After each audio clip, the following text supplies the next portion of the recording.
प्रधानमंत्री नरेंद्र मोदी ने बजट उपरांत वेबिनार को किया संबोधित। प्रौद्योगिकी के इस्तेमाल से जीवन को सरल बनाने पर दिया जोर।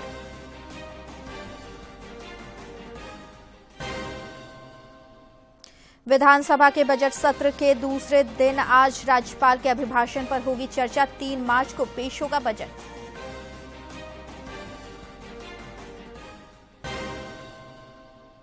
रांची में G20 समिट में भाग लेने आज शाम से आने लगेंगे विदेशी मेहमान। सफल आयोजन के लिए 5 वरीय अधिकारियों को सौंपी गई जिम्मेवारी। और केंद्रीय शिक्षा राज्य मंत्री अन्नपूर्णा देवी ने राज्य सरकार पर साधा निशाना। कहा, केंद्रीय राशि खर्च करने में सरकार विफल।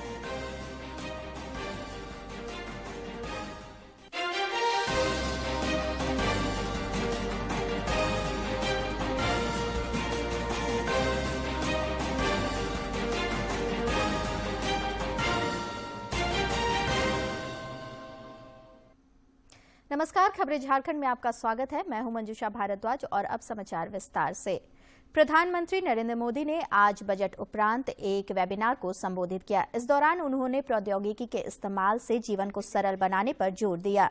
प्रधानमंत्री ने बजट घोषणाओं तथा इलेक्ट्रॉनिकी और सूचना प्रौद्योगिकी मंत्रालय की आवश्यकताओं को पूर्ण करने वाली विशिष्टताओं पर चर्चा की।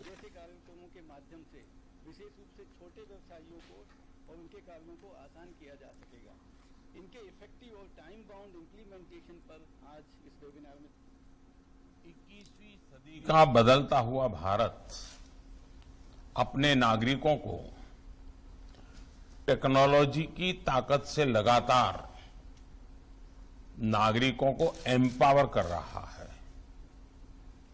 बीते वर्षों में हमारी सरकार के हर बजट में टेक्नोलॉजी की मदद से देशवासियों की ईज ऑफ लिविंग बढ़ाने पर जोर दिया गया है। इस बार के बजट में भी टेक्नोलॉजी, लेकिन साथ साथ ह्यूमन टच को प्राथमिकता, ये हमारा प्रयास हुआ रहा है। साथियों, एक जमाना था जब हमारे देश में सरकार की प्राथमिकताओं में बहुत ज्यादा विरोधाभास नजर आता था। समाज का एक वर्ग ऐसा था जो चाहता था कि उनके जीवन में हर कदम पर सरकार का कोई न कोई इंटरवेंशन हो, सरकार का प्रभाव हो, यानी सरकार उनके लिए कुछ न कुछ करे। लेकिन पहले की सरकारों के समय इस वर्ग ने हमेशा अभाव ही महसूस किया। अभाव में जिंदगी जूझने में ही निकल जाती थी। समाज में ऐसे लोगों का भी वर्ग था, ये दूसरे प्रकार का था, जो स्वयं के सामर्थ्य से आगे बढ़ना चाहता था। लेकिन पहले की सरकारों के समय ये वर्ग भी हमेशा दबाव, सरकारी दखल, भांति भांति की रुकावटें डगर डगर पर महसूस करता रहा। हमारी सरकार के बीते कुछ वर्षों के प्रयासों से अब यह स्थिति बदलने लगी है।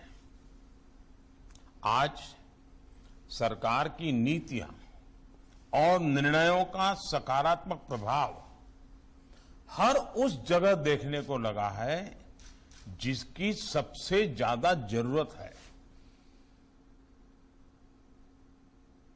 जनजातीय मामलों के केंद्रीय मंत्री अर्जुन मुंडा ने कहा है कि सरकार जनजातियों के उत्थान और कल्याण के लिए प्रतिबद्ध है। वे कल नई दिल्ली में मेजर ध्यानचंद नेशनल स्टेडियम में आयोजित आदि महोत्सव के समापन समारोह को संबोधित कर रहे थे। उन्होंने कहा कि प्रधानमंत्री नरेंद्र मोदी के नेतृत्व में पिछले 9 वर्षों में विकास की विभिन्न परियोजनाएं शुरू की गई हैं।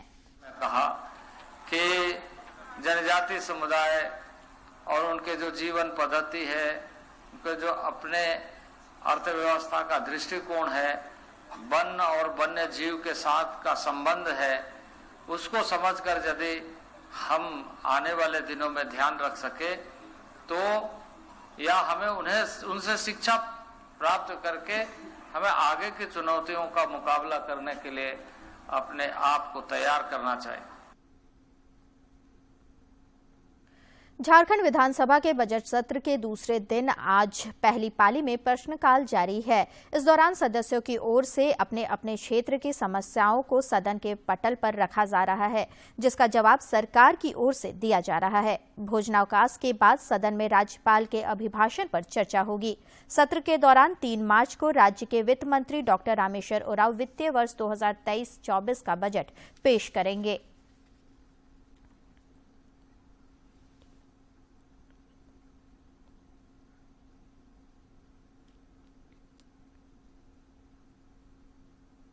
महाराष्ट्र के छत्रपति साभांजी नगर में आज W20 की बैठक का समापन होगा। G20 समूह के प्रतिनिधियों का यह सम्मेलन कल शुरू हुआ था।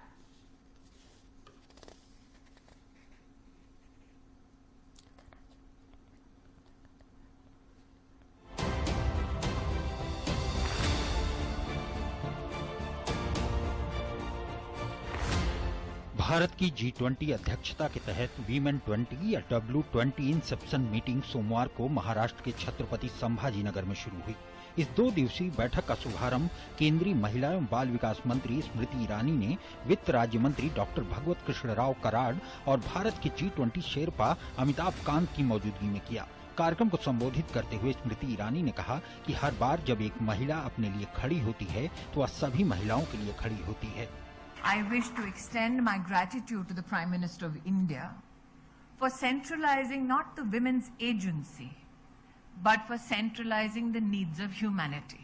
That of the 320 million loans given under a financial service scheme called Mudra, which, mind you, ladies and gentlemen, was not a gendered financial scheme, but a financial scheme that hoped to support enterprise without collateral, 230 million of the beneficiaries turned out to be women. We need to build a global voice for climate finance.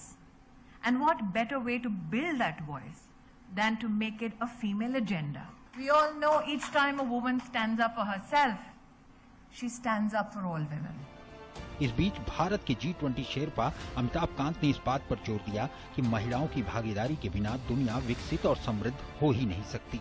The Prime Minister, Mr. Narendra Modi was very clear in his mind that all these crises, if we have to overcome them and if we have to push for greater growth and prosperity, women-led development has to be the key focus of India's presidency. If you look at the World Economic Forum study, which says that it will take another 132 years to close the gender gap worldwide. The world cannot grow, it cannot prosper, and it will not be able to bring in inclusive, resilient and sustainable growth without women. बैठक के पहले दिन 5 प्रमुख विषयों पर व्यापक चर्चा हुई। इनमें पहला नैनो, माइक्रो और स्टार्टअप उद्यमों में महिलाओं का सशक्तिकरण, दूसरा क्लाइमेट रेजिलियंस एक्शन में चेंज मेकर्स के रूप में महिलाओं की भूमिका, तीसरा जमीनी स्तर पर महिला नेतृत्व, चौथा डिजिटल खाई को पाटना और 5वां महिलाओं की शिक्षा और कौशल विकास शामिल है। इसके अलावा पथ प्रदर्शक कहानियों और महिलाओं की यात्रा पर एक विशेष सत्र भी आयोजित किया गया। बैठक में शामिल प्रतिनिधि एलोरा की शानदार गुफाओं का भी दौरा करेंगे। इनके लिए बेहतरीन स्थानीय व्यंजनों की भी व्यवस्था की गई है। छत्रपति संभाजी नगर से श्रेया उपाध्याय और श्यामा मिश्रा की रिपोर्ट, टीडी न्यूज। इधर रांची में G20 समिट को लेकर तैयारियां लगभग पूरी कर ली गई हैं। 2 और 3 मार्च को आयोजित होने वाले इस समिट के सिलसिले में विदेशी मेहमानों का आज शाम से रांची पहुंचना शुरू हो जाएगा। समिट की सफलता को लेकर राज्य सरकार ने 5 IAS अधिकारियों को अलग अलग जिम्मेवारी सौंपी है। इधर रांची के उपायुक्त और SSP ने मोराबादी स्थित फुटबॉल स्टेडियम में सभी प्रतिनियुक्त पदाधिकारियों और दंडाधिकारियों के साथ बैठक की। इस दौरान सभी पहलुओं पर विस्तार से चर्चा की गई। केंद्रीय शिक्षा राज्य मंत्री अन्नपूर्णा देवी ने कोडरमा जिले में केंद्रीय बजट पर आयोजित परिचर्चा में हिस्सा लिया। इस दौरान उन्होंने राज्य सरकार पर जमकर निशाना साधा। उन्होंने कहा कि राज्य सरकार केंद्र से मदद नहीं मिलने का आरोप लगाती है, लेकिन केंद्रीय राशि को खर्च करने में वह खुद पीछे रह जाती है।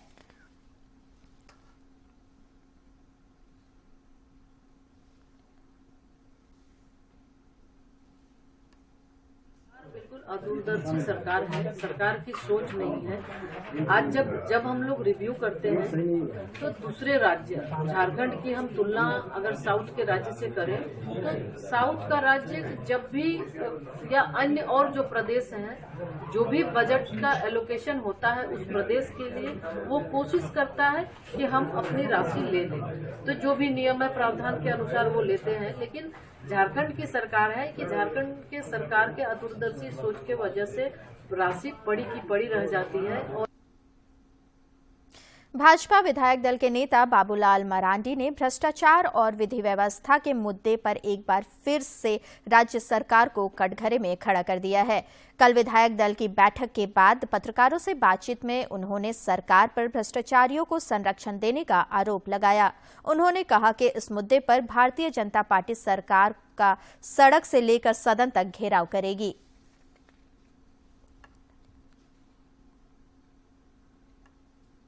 और झारखंड सरकार किस प्रकार से भ्रष्टाचारियों को बचाता है उसका नमूना है। भाई पहले भी पूजा सिंघल पर जब ईडी ने केस करने के लिए कहा तो अभी तक केस उस पर दायर नहीं हुआ। राज्य के स्वास्थ्य मंत्री बन्ना गुप्ता ने जमशेदपुर के कदमा बाजार में आग लगने से प्रभावित दुकानदारों से मुलाकात की और उन्हें हर संभव सहायता दिलाने का भरोसा दिया। उन्होंने कहा कि प्रभावित दुकानदारों को राहत दिलाने के लिए वे मुख्यमंत्री हेमंत सोरेन से बातचीत करेंगे।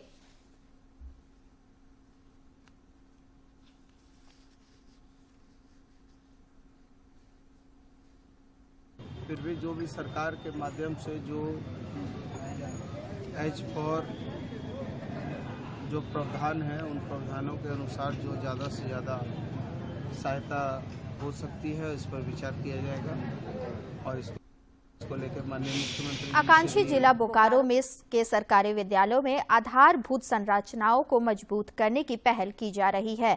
इस कड़ी में आजाद नगर स्थित उत्क्रमित मध्य विद्यालय में पुस्तकालय, कंप्यूटर लैब और प्रयोगशाला स्थापित किया गया है। सरकारी विद्यालयों में निजी स्कूलों के तर्ज पर संसाधन उपलब्ध कराए जाने से शिक्षक के साथ साथ विद्यार्थी भी बेहद उत्साहित नजर आ रहे हैं।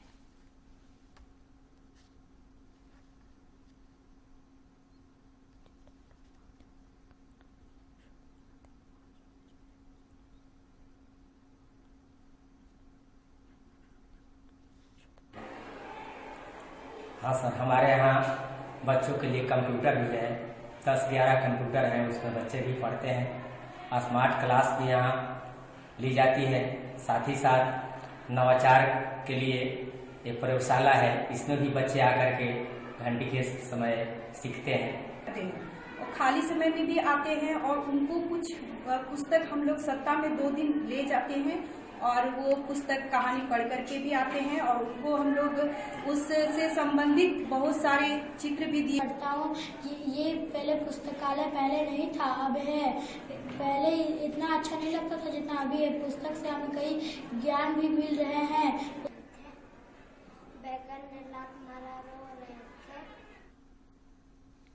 औद्योगिक नगरी जमशेदपुर में 3 मार्च को जमशेदजी नुसिरवानजी टाटा की 184 जयंती के उपलक्ष्य में आयोजित होने वाले संस्थापक दिवस की तैयारियां जोर शोर से हो रही है। पूरे शहर को आकर्षक विद्युत सज्जा से सजाया गया है। इस दौरान जुबली पार्क को भी बिल्कुल दुल्हन की तरह सजाया गया है। स्टील के vice president Chanakya Chaudhary, Tata steel university service के प्रबंध निदेशक ऋतुराज सिन्हा और टाटा स्टील के महाप्रबंधक कैप्टन धनंजय मिश्रा ने संयुक्त रूप से संवाददाता सम्मेलन कर बताया कि इस खास दिन के लिए खास तैयारी की गई है। और क्या ईस्टर्न साइड में भी कुछ राउंड अबाउट्स और बिल्डिंग्स को इल्यूमिनेट किया जाएगा। Overall I think 38 roundabouts and some 14 buildings are being illuminated. And idea यही है कि एक शहर में सिर्फ एक जुबली पार्क को ही नहीं करके पूरे शहर को एक फेस्टिविटी और फेस्टिवल लुक दिया जाए ताकि लोग भी अपने फैमिलीज के साथ पूरा टाइम घूम सकें। और ये शाम को इल्यूमिनेशन आफ्टर सनसेट शुरू होगा और रात को 10-11 बजे तक चलेगा ताकि लोग अपने ही टाइम के हिसाब से जो कन्वीनियंट हो उसके हिसाब से पूरा सिटी को घूम पाए। जामताड़ा जिले के गांधी मैदान में 2 दिवसीय जिला स्तरीय एग्रोटेक किसान मेले और प्रदर्शनी का आयोजन किया गया है। इस दौरान किसानों को उन्नत ढंग से कृषि कार्य करने को लेकर जागरूक किया जा रहा है। प्रधान कृषि वैज्ञानिक डॉक्टर संजीव कुमार ने बताया कि किसानों को सरकार की विभिन्न योजनाओं की जानकारी भी दी जा रही है।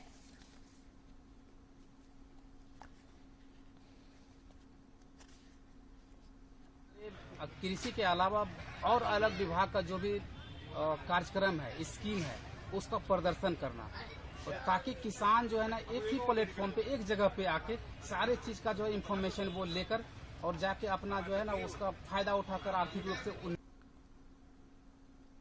पूर्वी सिंहभूम जिला मुख्यालय से करीब 30 किलोमीटर दूर कृषि विज्ञान केंद्र दारीसाई में 1 दिवसीय किसान प्रशिक्षण का आयोजन किया गया है। इसमें जिले के 11 प्रखंडों से लगभग 250 किसानों ने भाग लिया। कृषि विज्ञान केंद्र के वरीय वैज्ञानिक डॉक्टर आरती बीणा एक्का ने बताया कि यहां से ट्रेनिंग लेने के बाद किसान गांव में मास्टर ट्रेनर की भूमिका निभा सकेंगे।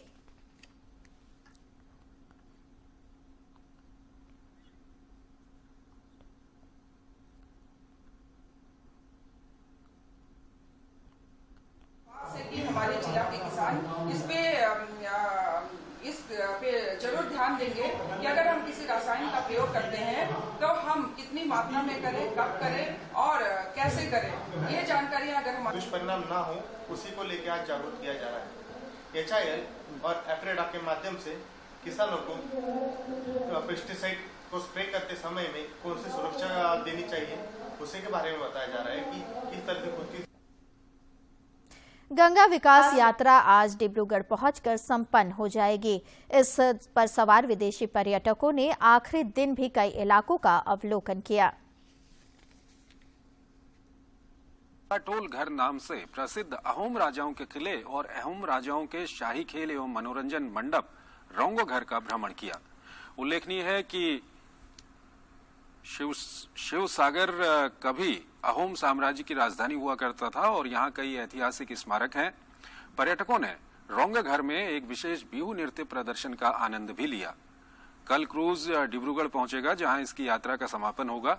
क्रूज को प्रधानमंत्री नरेंद्र मोदी ने 13 जनवरी 2023 को वाराणसी से हरी झंडी दिखाकर रवाना किया था। और अब कुछ खबर राज्य के विभिन्न जिलों से।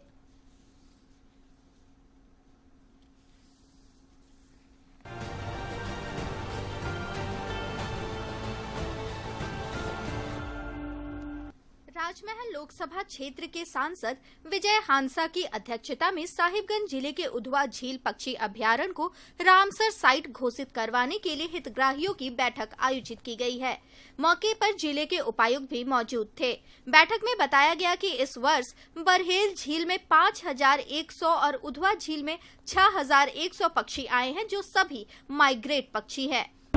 दुमका जिले में सांसद खेल महोत्सव को लेकर स्थानीय सांसद सुनील सोरेन ने परिसदन में एक बैठक की। बैठक में सांसद खेल महोत्सव को सफल बनाने पर विचार हुआ। मौके पर किसान मोर्चा के प्रदेश अध्यक्ष श्री प्रवन साहू भी उपस्थित थे।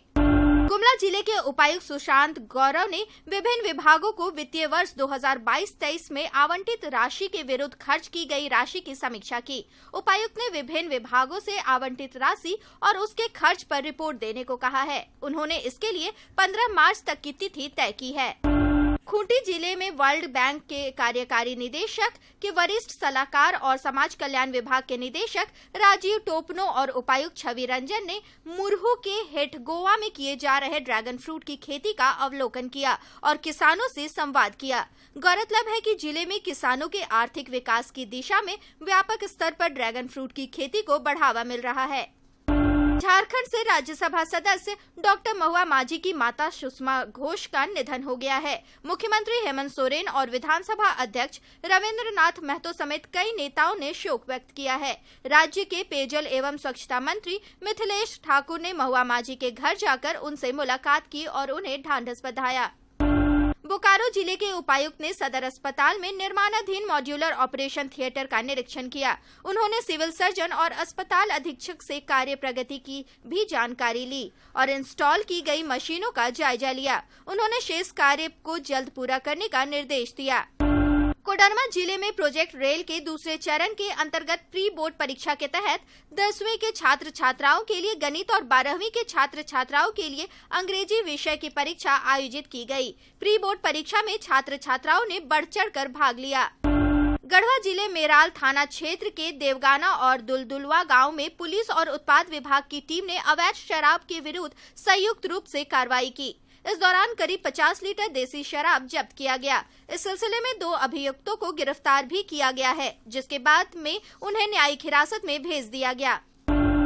पूर्वी सिंहभूम जिले के विभिन्न थानों से 125 पुलिस पदाधिकारियों को टाटा स्टील फाउंडेशन की ओर से प्राथमिक उपचार का प्रशिक्षण दिलवाया गया। उन्हें बताया गया कि सड़क दुर्घटना में घायल लोगों को तत्कालीन तौर पर क्या उपचार देना है। मौके पर मौजूद पुलिस अधिकारियों ने कहा कि यह प्रशिक्षण सड़क दुर्घटना के दौरान घायल लोगों के लिए काफी मददगार साबित होगा। राज्य के पेयजल एवं स्वच्छता मंत्री मिथिलेश ठाकुर ने प्रसिद्ध हड्डी रोग विशेषज्ञ और रांची स्थित गुलमोहर हॉस्पिटल के एमडी डॉक्टर अंचल कुमार से मेडिका अस्पताल में मुलाकात कर उनका हाल चाल जाना। उन्होंने उनके जल्द स्वस्थ होने की कामना की। गौरतलब है कि डॉक्टर अंचल कुमार पर जानलेवा हमला हुआ था, जिसके बाद वे गंभीर रूप से घायल हो गए थे। कोडरमा जिले में उपायुक्त ने जिला सड़क सुरक्षा समिति की बैठक की। इस दौरान उन्होंने शहरी क्षेत्रों में यातायात सुविधा सुदृढ़ करने और सख्ती से वाहन चेकिंग अभियान चलाने का निर्देश संबंधित पदाधिकारियों को दिया। मौके पर एसपी, डीएफओ, डीटीओ और अन्य पदाधिकारी मौजूद थे। देवघर के उपायुक्त मंजुनाथ भजंत्री ने बाबा बैद्यनाथ मंदिर की सुरक्षा और विधि व्यवस्था का जायजा लिया। इस दौरान आगामी श्रावणी मेला को लेकर की जाने वाली विभिन्न व्यवस्थाओं, श्रद्धालुओं की सुविधा, शीघ्र दर्शनम की व्यवस्था को लेकर अधिकारियों को आवश्यक दिशा निर्देश दिए गए। चतरा जिले के उपायुक्त अबू इब्राहिम ने डीएमएफटी मद से संचालित विकास योजनाओं की समीक्षा की। इस दौरान उन्होंने नई योजनाओं के प्रस्ताव को लेकर संबंधित पदाधिकारियों को आवश्यक दिशा निर्देश दिए।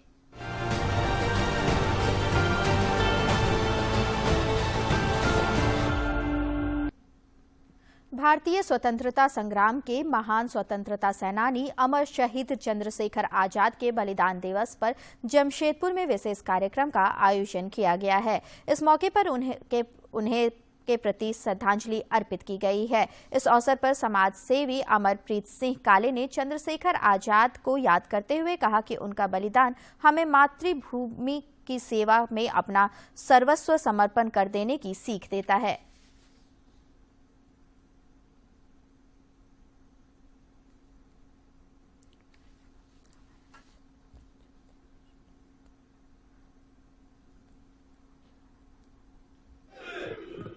अब इससे 50 गुना ज्यादा आपकी जयघोष में आवाज होनी चाहिए। 50 गुना, 1-2 गुना नहीं, 50 गुना।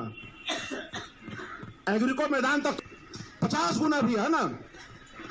चंद्रशेखर आजाद जी को आज सोचिए। भारत माता की, भारत माता की, वंदे। राजधानी रांची समेत राज्य के अधिकांश जिलों में तापमान में वृद्धि हो रही है। रांची स्थित मौसम विज्ञान केंद्र के पूर्वानुमान में बताया गया है कि अगले 2 दिनों तक राज्य में तापमान में बड़े बदलाव होने की संभावना है। हालांकि इसके बाद तापमान में 2 से 3 डिग्री सेल्सियस की वृद्धि होने की संभावना है। कोडरमा जिले के डोमचांच प्रखंड अंतर्गत लक्ष्मीपुर गांव में महिला सशक्तिकरण की मिसाल पेश कर रहा है। यहां की महिलाएं अपने बलबूते पर विकास की नई इबारत लिख रही हैं। इन महिलाओं से हमारे समाचार संपादक ने खास बातचीत की है।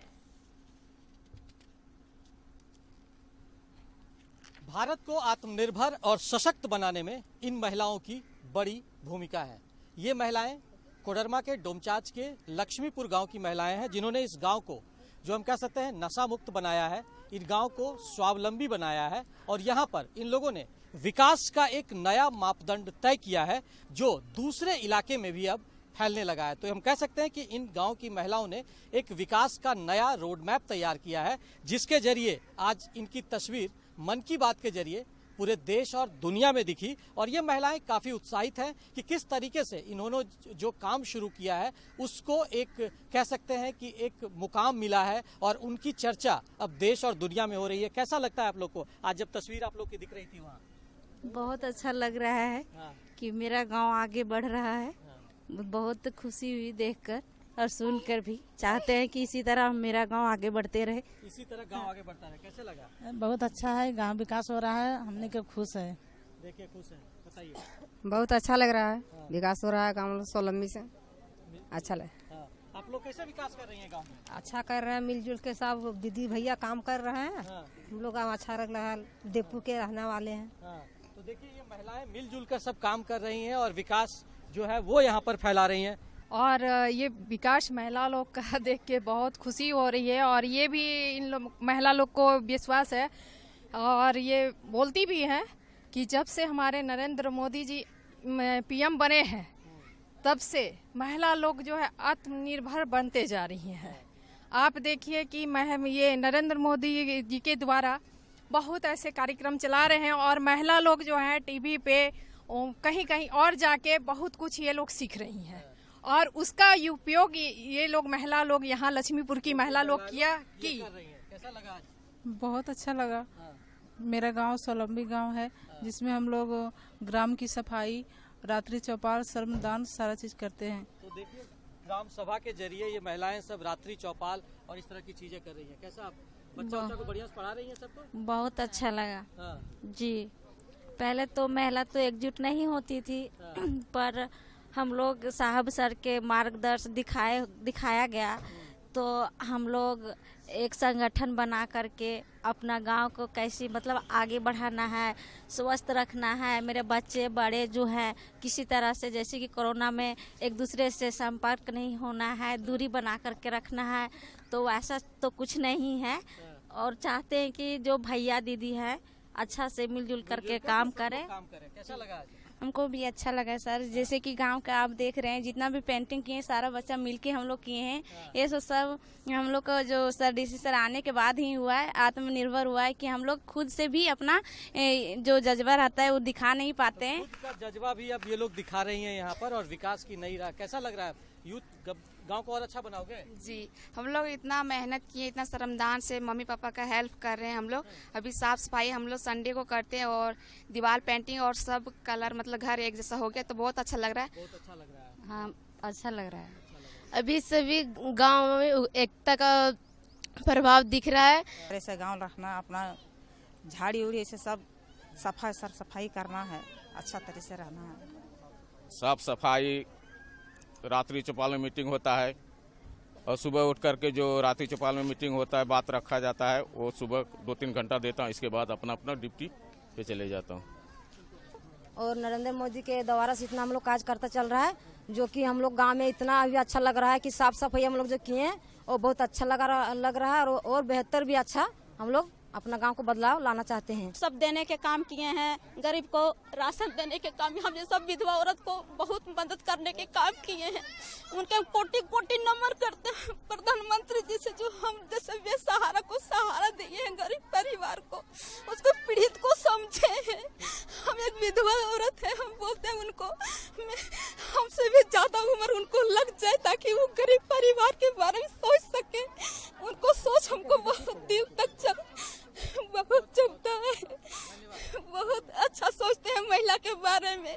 जो महिला कुछ भी बेरोजगार थी वो महिला आज रोजगार कर रही है, हर तरह से आगे बढ़ने के काम कर रही है। उनको विचार सोच के हमारा गांव एक है तो देख रहे हैं कि किस तरीके से ये महिलाएं एकजुट हुई है और विकास की नई इबारत लिख रही हैं। अपने सहयोगी राज बनोरन के साथ मैं दिवाकर कुमार, दूरदर्शन समाचार। और अंत में मुख्य समाचार एक बार फिर। प्रधानमंत्री नरेंद्र मोदी ने बजट उपरांत वेबिनार को किया संबोधित। प्रौद्योगिकी के इस्तेमाल से जीवन को सरल बनाने पर दिया जोर।